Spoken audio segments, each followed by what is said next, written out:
Hello Year 8. I have noticed recently that some of you have been finding task 65 a little bit challenging, and it's the one on adding or subtracting fractions with the same denominator. So I'm going to go through a couple of examples to help you out with this task. So make sure you watch them carefully and write them down. Okay, the first question I'm going to start with is 1/10 add 1/10.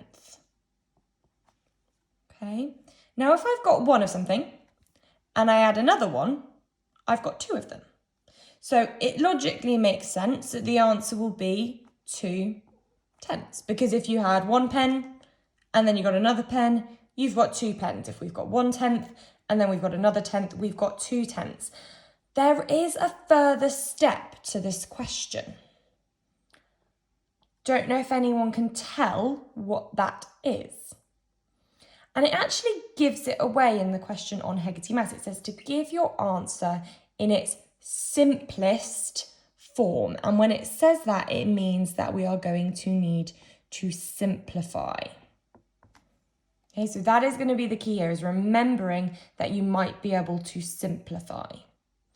So I need to think, what can I divide both 2 and 10 by? Well, they are both in the 2 times table, so I can divide them both by 2. And 2 divided by 2 is 1, and 10 divided by 2 is 5. So 1/10 plus 1/10 was 2/10, which is equal to 1/5.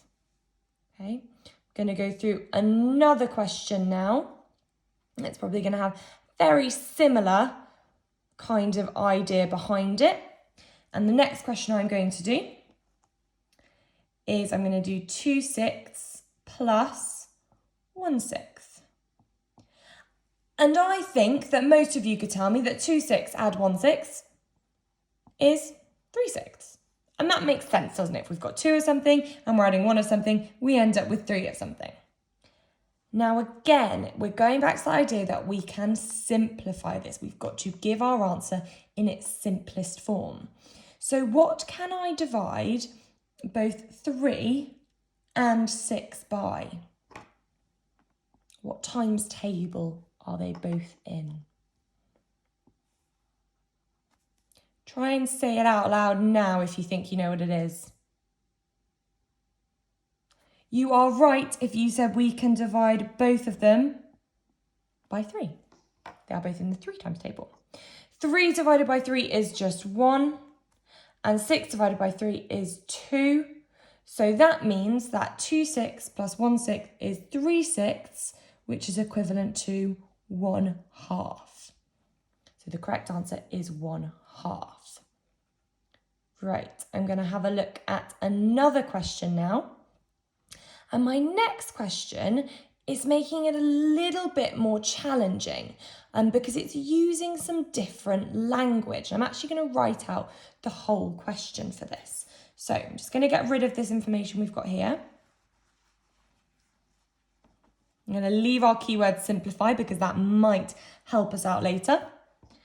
And I'm going to start with this question. So we're going to work out the sum of 1/3 and 1/3. Now, the key thing here is understanding this key word. We are working out the sum. And when it says sum, what does that mean that we do? If you think you know, say it out loud now. You would be right if you said that means we have to add them. So actually all we're doing here is 1/3 add 1/3, which is 2/3. Can I simplify my answer? If you said no, you would be right. We cannot simplify that answer because there aren't numbers. 2 and 3 aren't ever in the same times table apart from 1s. And if we divide them by 1, it doesn't make a difference. So there's nothing else we can divide both of those by and make them smaller. So the answer is just 2/3 for that one. Okay, I'm going to look at another question that makes us think about the language we're using. And the question I'm going to look at is this one. I'm just going to rub this out.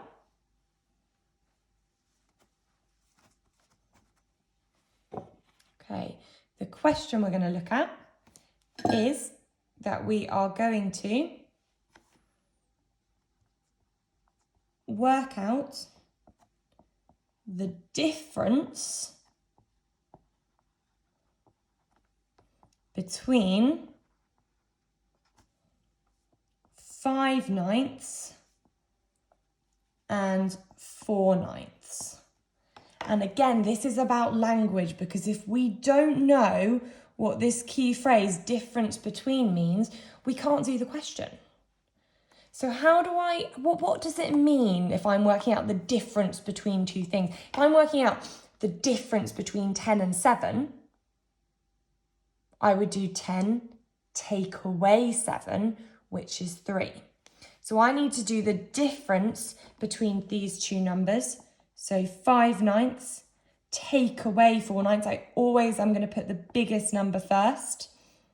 So 5/9 take away 4/9. If I've got 5 of something and I take away 4, I'm left with just 1. So I've got 1/9. Can I simplify that? If you said you can't simplify that, or no, you can't, miss, you are absolutely right. It's just 1/9. That is the answer.